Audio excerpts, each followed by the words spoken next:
आपका जज्बा, आपका जुनून, आपका शऊर हर बारी मुझे जब मुल्तान की ये मैं बेदारी देखता हूं तो मैं आपके जज्बे को, जुनून को सलाम करता हूं।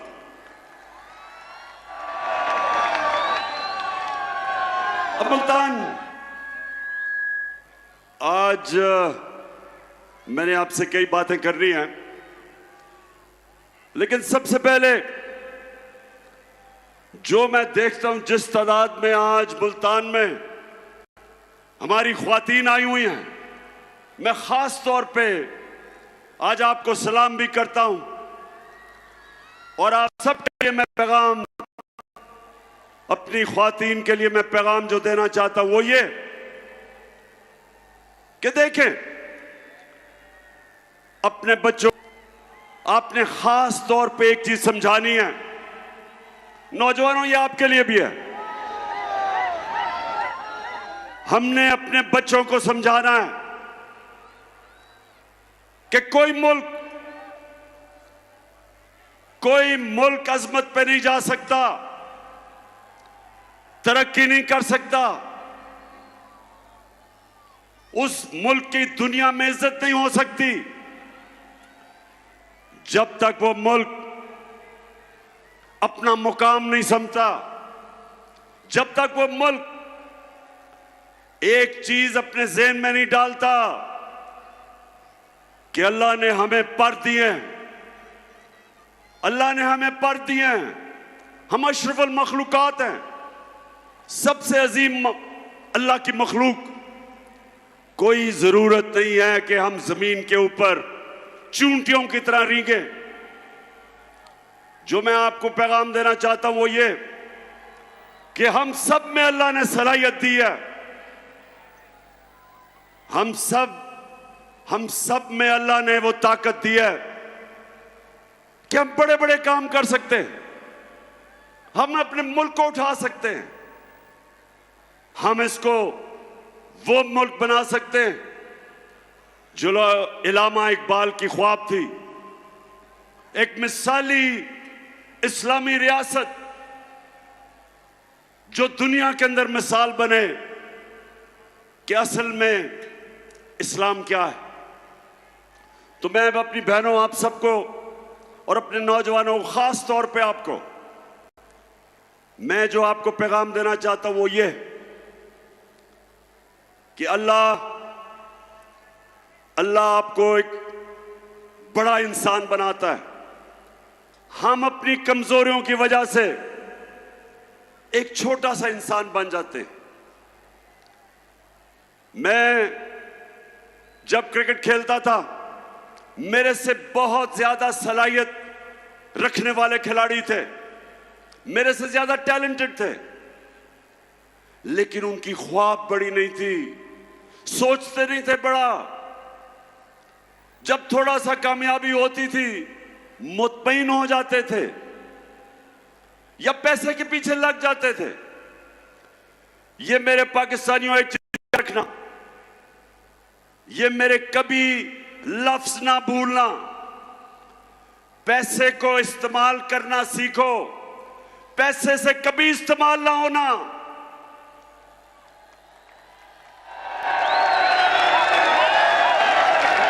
पैसे के बुत की कभी पूजा ना करना। हजरत मूसा जब वो 40 दिन के लिए गए तो पीछे उनकी कौम, जो कुरान शरीफ में आता है कि सोने की गाय की पूजा कर दी, मतलब कि पैसे की पूजा शुरू हो गए। तो ये याद रखें कि ये जो मेहरबानों का मुखालिफ है वो भी पैसे के बुत की पूजा करता है, वो भी पैसे को बड़ा समझता है जिस तरह उसका लीडर आसिफ जरदारी समझता है। कभी भी मेरे मुल्तान के पाकिस्तानियों, ला इलाहा इल्लल्लाह का मतलब समझो, स्वाय अल्लाह के। जब आप किसी के चीज के सामने झुकते हैं वो शिर्क है, चाहे वो पैसे का बुत है, चाहे वो खौफ का बुत है, आजकल मेरी टीम के लोगों को, मेरे एमपीज को टेलीफोन आते हैं धमकियों के कि ये पार्टी छोड़ो। मीडिया को धमकियां दी जाती हैं, मीडिया हाउसेस को धमकियां दी जाती हैं, एंकर्स को, सहाफियों को डराया जाता है कि इमरान खान के साथ ना चलो, नहीं तो हम ये कर देंगे। तो मेरी कौम, ये सबसे खौफनाक बुत, पैसे के बुत के अलावा खौफ का बुत है। खौफ भी एक बड़े इंसान को छोटा बना देता है। आज तक कोई बड़ा खिलाड़ी नहीं निकला जिसने अपने खौफ को काबू नहीं पाया। आज तक कोई बड़ा फौजी नहीं निकला जिसको नुकसान से डर, उस डर के ऊपर काबू ना पाया हो। कोई भी इंसान जो अपनी ख्वाब के पीछे जाने से डरता है वो बड़ा इंसान नहीं बनता। और इसलिए मैं जब प्राइम मिनिस्टर था, मैंने रहमतुल आलमीन अथॉरिटी बनाई। उसका मकसद क्या था? क्या मकसद था? उसका मकसद यह था कि मेरे बच्चों को, इस मुल्क के नौजवानों को पता चले कि आज से तकरीबन 1500 साल पहले जब मेरे नबी सल्लल्लाहु अलैहि वसल्लम ने दुनिया की तारीख का सबसे बड़ा इनकलाब लेके आए थे, वो कैसे उन लोगों को जिनकी कोई हैसियत नहीं थी, कैसे उन्होंने उनको दुनिया की इमामत करवा दी। ये तारीख का हिस्सा है कि वो अरब जो मदीना में, मक्का में बसते थे, उनके दोनों तरफ दुनिया की उस वक्त की अजीम सुपर पावर्स थी, इनकी हैसियत ही कोई नहीं थी। और मेरे नबी सल्लल्लाहु अलैहि वसल्लम ने मदीना की रियासत में उनको ऐसा तब्दील किया, उनको छोटे से लोगों को बड़े इंसान बना दिया, उनके खौफ खत्म कर दिए। जो अल्लाह के सिवा जिन बुतों की वो पूजा करते थे, बुत खत्म कर दिए। वो लोग परवाज करते करते कई 100 साल तक उन्होंने दुनिया की इमामत की, दुनिया के अजीम तरीन कौम बन गए। इसलिए अल्लाह हमें हुक्म देता है कि नबी सल्लल्लाहु अलैहि वसल्लम के रास्ते पे चलो। इसलिए नहीं कि आप अल्लाह को फायदा पहुंचाते, इसलिए कि जब आप नबी के रास्ते पे चलते हैं, आप एक छोटा सा आदमी बड़ा इंसान बन जाता है, इंसानों को पर लग जाते हैं। तो मेरी सबसे बड़ी कोशिश है कि मेरी अपनी कौम को किसी तरह अपने नबी की सुन्नत पे चलाऊं, ताकि मेरी कौम भी एक अजीम कौम बने।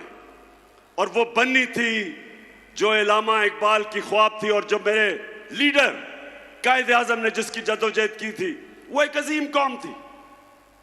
वो बननी थी, दुनिया के अंदर मिसाल हमने बनना था।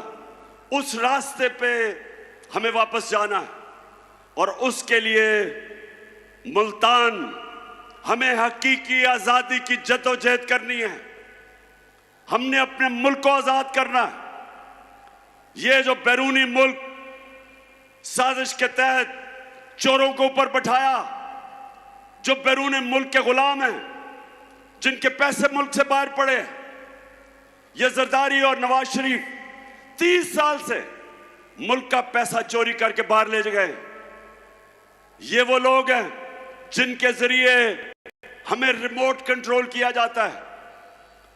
ये वो लोग हैं जो दूसरों के बैरूनी मुल्कों के हुक्म पे हमारे फैसले करते हैं। इनमें इतनी जुर्रत नहीं कि जब रूस हमें सस्ता तेल बेच रहा था, जब मैं रूस गया और उन्होंने हमें सस्ती गंदम भी देनी थी, सस्ता तेल भी देना था, इन्हों में जुर्रत नहीं थी कि इनका जो आका है, जिन्होंने इनको ऊपर बैठाया, जो अमेरिकी साजिश के तहत आए कि कहीं अमेरिका ना नाराज हो जाए, लिहाजा मेरे लोगों को महंगा तरीन तेल, डीजल, पेट्रोल और उसकी वजह से बिजली,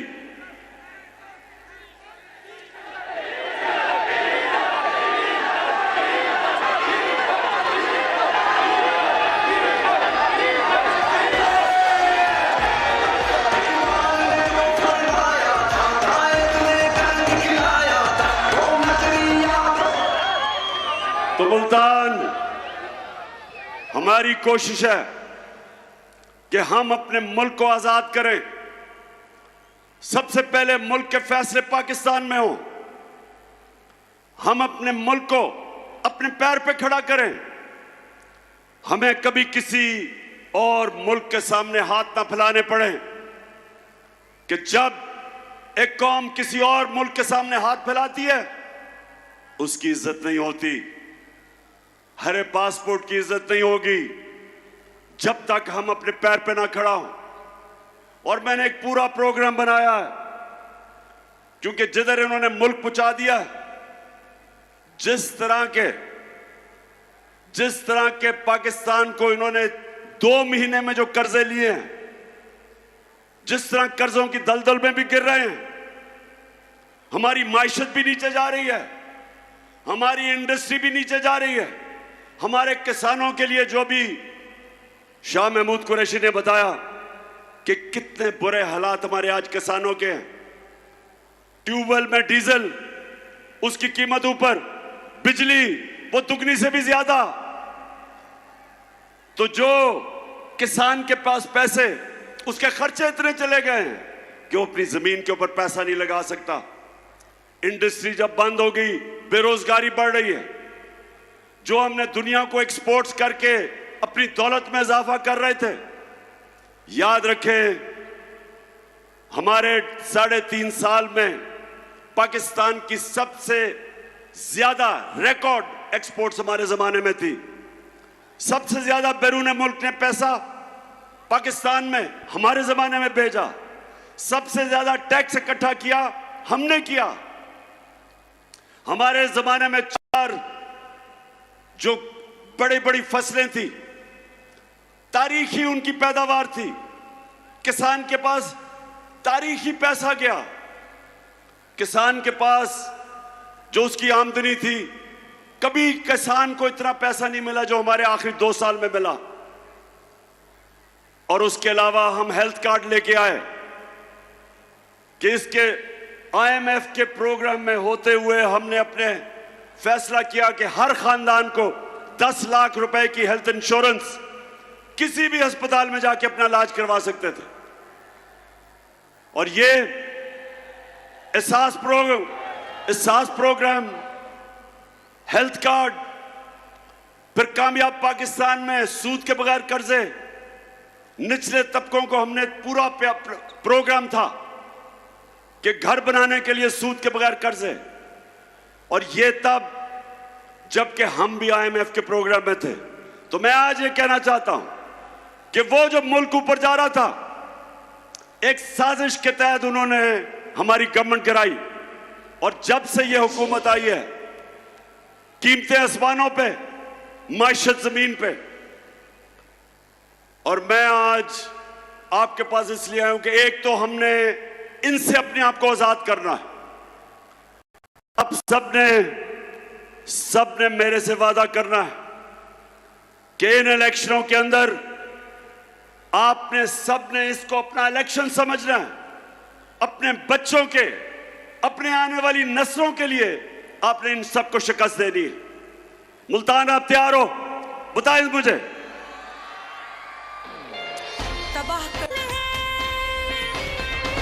क्यों लगे ये बोलियां, क्या हम बिकाऊ माल हैं? जाग गई है कौम, अब लोग बाकमाल हैं। हुक्मरानी गैर की एब्सोल्युटली नॉट, खुशहाली कुछ देर की एब्सोल्युटली नॉट। जो भी हमसे टकराए उसको जान ले। अच्छा मुल्तान, मैं जरा आज आप सबको तफसील में तो बताना चाहता था कि सारा दिन मैंने आज अदालत में गुजारा है, लेकिन क्योंकि अभी केस चल रहा है इसलिए उस केस पे तो मैं बात नहीं करूंगा। लेकिन मैं अपने सारे पाकिस्तानियों को आज बताना चाहता हूं कि ये मेरा नजरिया है,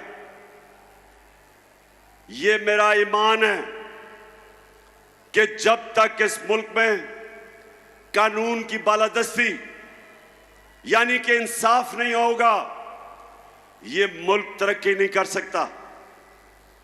जब तक इस मुल्क में हमारी अदालतें आजाद और मजबूत नहीं होंगी, जब तक वो इंसाफ नहीं देंगी,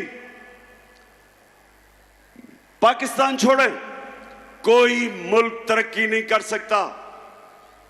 सारी दुनिया में अपनी उम्र में फिरा हूं, सारी दुनिया तकरीबन देख ली मैंने। एक नतीजे पे मैं आया मुल्तान के खुशहाल मुल्क और उस मुल्क जिधर गुर्बत होती है, सिर्फ एक फर्क होता है,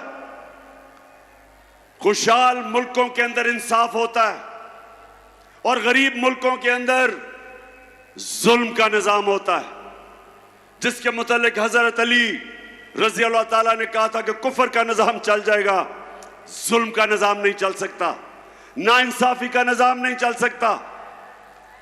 हमारा सबसे बड़ा मसला कि ताकतवर के लिए एक कानून, कमजोर के लिए दूसरा।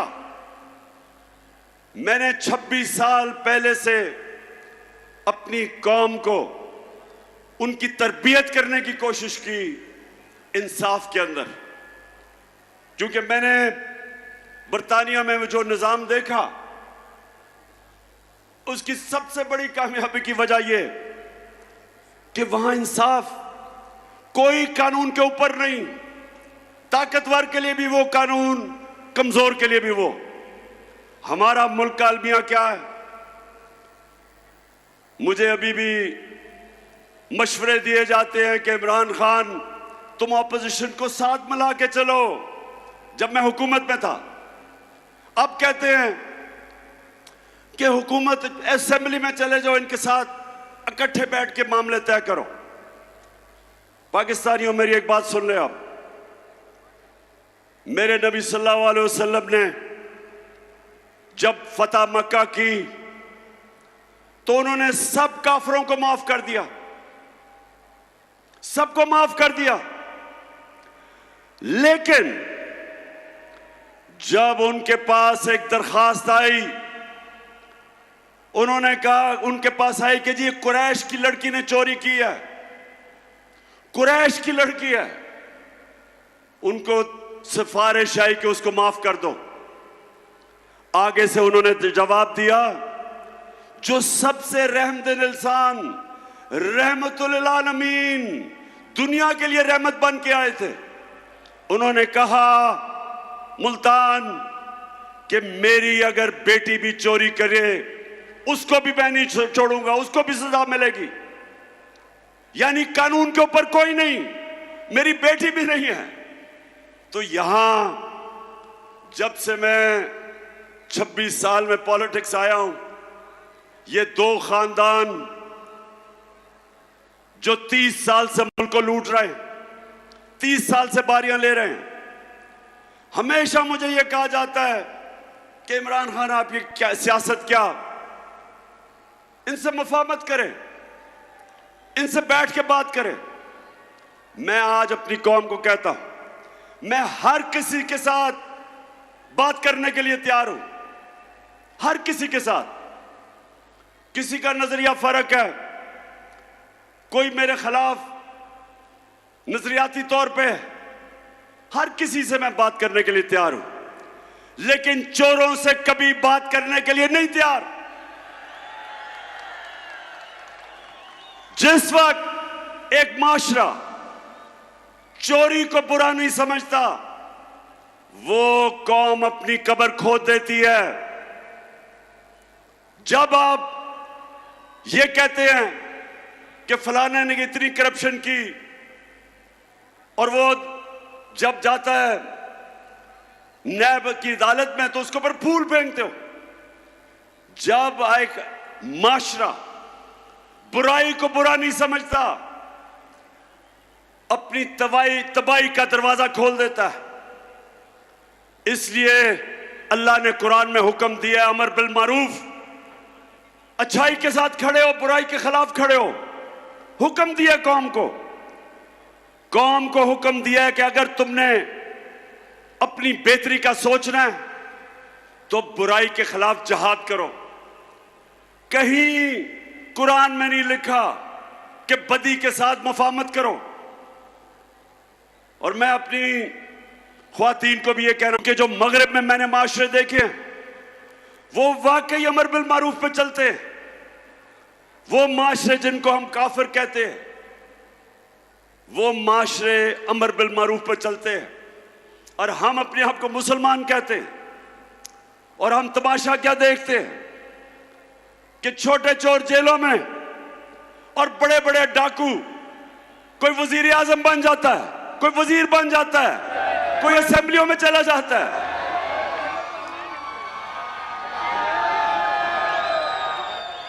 यह है हमारी दूसरी आजादी, हकीकी आजादी की जंग, कि हमने अपने आप को, वो लोग जो माशरे के अंदर फितना है, जो कब्जा ग्रुप है, हमने इनका मुकाबला करना है। क्यों नहीं स्विट्जरलैंड में कब्जा ग्रुप, क्यों नहीं यूरोप में कब्जा ग्रुप? क्योंकि उनकी अदालतें ताकतवर को भी उसी तरह करती हैं जो कमजोर को करती। हर दुनिया का माशरा जो कामयाब है वह ताकतवर को कानून के नीचे लेके आते हैं। हमने एक मिनट 26 साल पहले कभी भी, नौजवानों जरा मैं आपको टीवी पर दिखाऊंगा, यह कभी नहीं हुआ कि एक जमहूरियत के अंदर एक पॉलिटिकल पार्टी ने सुप्रीम कोर्ट के ऊपर डंडों से हमला किया। यह कभी नहीं हुआ कहीं। यह जरा भी देखें,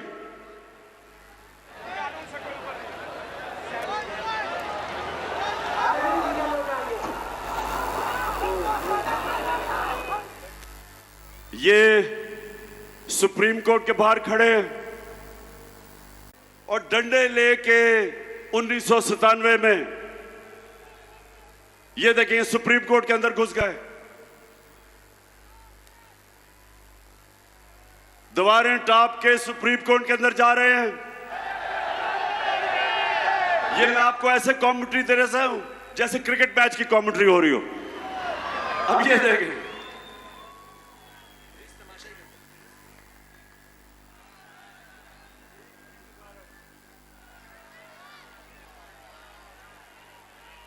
सुप्रीम कोर्ट के ऊपर चढ़ गए और पुलिस तमाशा देख रही है। ये सुने, अब मैं ये आपको क्यों दिखा रहा हूं, ये किसी जमहूरियत में नहीं होता। सजाद अली शाह को उन्होंने सुप्रीम कोर्ट से भगाया, वो जान भी बचा के भागा, जो चीफ जस्टिस था। और फिर इन्होंने जजेस को, बाकियों को पैसा चलाया, ब्रीफ केस चलाए और सजाद अली शाह को हटाया गया। कोई एक्शन नहीं लिया गया इनके ऊपर।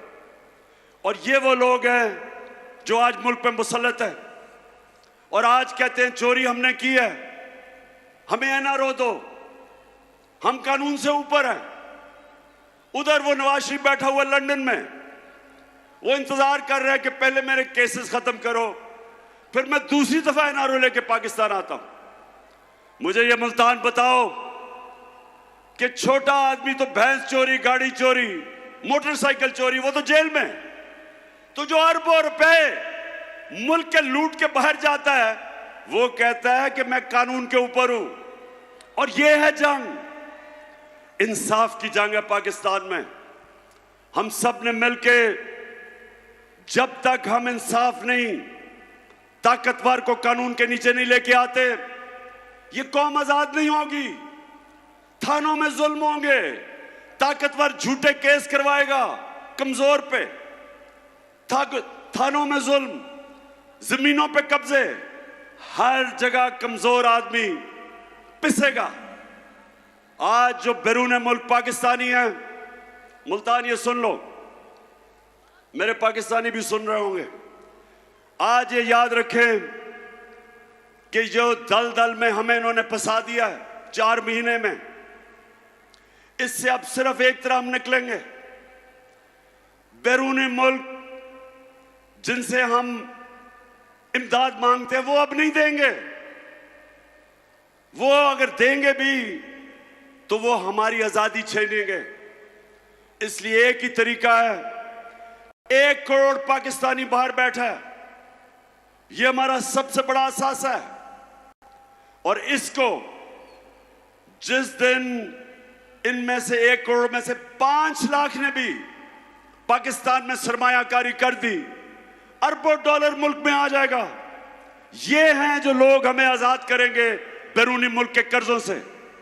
लेकिन वो कभी नहीं आएंगे, वो कभी पाकिस्तान में सरमायाकारी नहीं करेंगे जब तक हमारा इंसाफ का निजाम ठीक नहीं होता, कॉन्ट्रैक्ट एनफोर्समेंट नहीं होती, जब तक उनको ये एतमाद ना हो कि जब वो सरमायाकारी करेंगे उनसे फ्रॉड नहीं होंगे।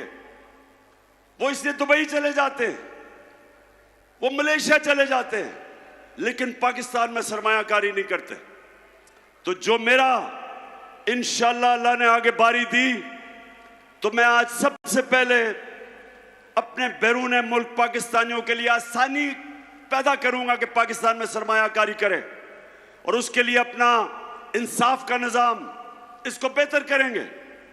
और उसकी वजह से इंशाअल्लाह ये आप देखते रहेंगे कि बजाय किसी के सामने हाथ फैलाए हम पाकिस्तान को उठा देंगे, और इंशाअल्लाह वो मुल्क बनेगा जो इसको बनना चाहिए था 75 साल पहले। आखिर में मुल्तान, मुझे ये बताओ कि ये जो भाग गए हैं मैच खेलने से, ये जो भगौड़े हो गए हैं,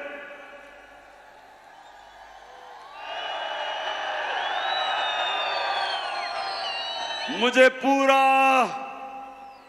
पूरा यकीन था कि इन्होंने इलेक्शनों से भागना है। बिल्कुल ठीक कह रहे हैं कि मुझे पता था कि इनकी कांपें टांगनी शुरू हो गई हैं। मुझे अंदाजा हो गया था कि ये जो जलसे देख रहे हैं, ये जो पब्लिक को देख रहे हैं, जिस तादाद में पब्लिक निकल रही है, गर्मी में, गर्मी हो बारिश हो, पब्लिक निकल रही है, इनको पता है कि कौम किस तरफ खड़ी हो गई है। जाके डर रहे हैं। जो 17 जुलाई को पंजाब के 20 बाई इलेक्शन हुए, पूरी धांधली के बावजूद, धांधली की, इतना इलेक्शन कमीशन कभी पाकिस्तान में मैंने ऐसा नहीं देखा जो मुकम्मल तौर पे इनके साथ मिलकर धांधली करता है। उसने भी धांधली की, इंतजामिया भी इनके साथ, मिस्टर एक्स ने भी मदद की। सबके बावजूद इनका सफाया हो गया। 2 इलेक्शन धांधली करके इन्होंने जीते हैं, के बावजूद सफाया हो गया। तो आप डर रहे हैं, मुल्तान इनको खौफ आ गया है, डर रहे हैं। अब इनको ये खौफ है कि ये अगर इलेक्शन हो जाता है इतवार को, तो 3 और सीटें गिर जानी थी इनकी, 3 और विकेटें गिर जानी थी।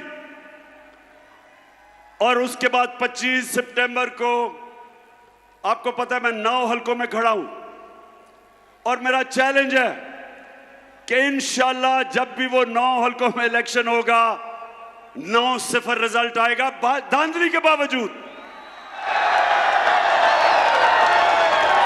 ये ऐसे ही है।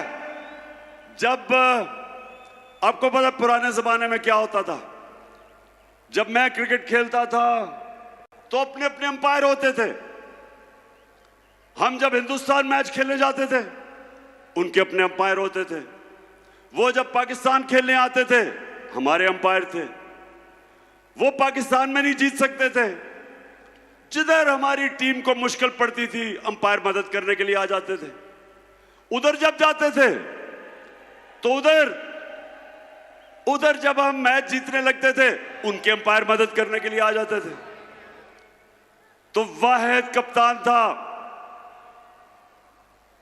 हिंदुस्तान गया, उनके अंपायर थे, उनके अंपायरों के बावजूद आपका कप्तान जीत के आया।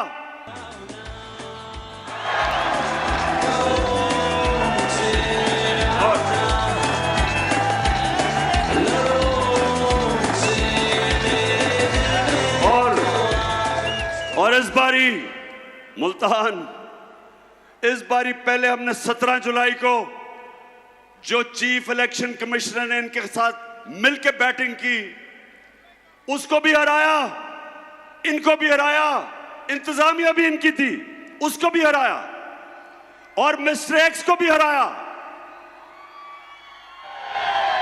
और इंशाल्लाह अब भी जब भी इलेक्शन होंगे, मेरा सबको चैलेंज है कि तुम जो मर्जी कर लो, पाकिस्तानी कौम फैसला कर बैठी है, जो मर्जी करो। पूरी कोशिश है इनकी कि किसी तरह इमरान खान को मैच से निकाला जाए। ये हम जब छोटे होते थे ना मुल्तान, हम जब छोटे होते थे तो जब आपस में क्रिकेट मैच खेलते थे, तो जो टीम हार रही होती थी वो विकेटें उठा के भाग जाती थी। ये इन्होंने किया है, हार रहे थे, विकेटें उठा के चले गए, मैच ही कैंसिल कर दिया इन्होंने। लेकिन मेहरबानों, मुझे तो बड़ी खुशी हुई कि जिस तादाद में हमारी ख्वातीन आई हैं, मेहरबानों ने सुना, बड़े जलसे किए और अपनी औरतों को। और ये याद रखें, जिस कौम की औरतें बेदार हो जाएं, शऊर आ जाए, वो कौम को कोई गुलाम नहीं बना सकता। फिर से तू अड़ जा, फिर से तू डट जा, फिर से वो बल्ला घुमा,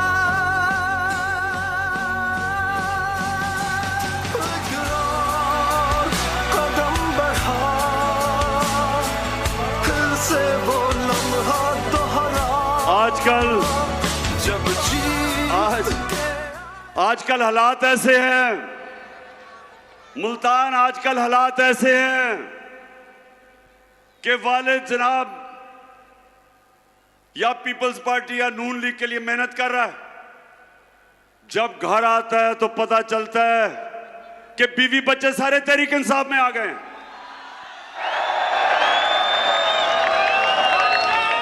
यानी कि ऐसे लग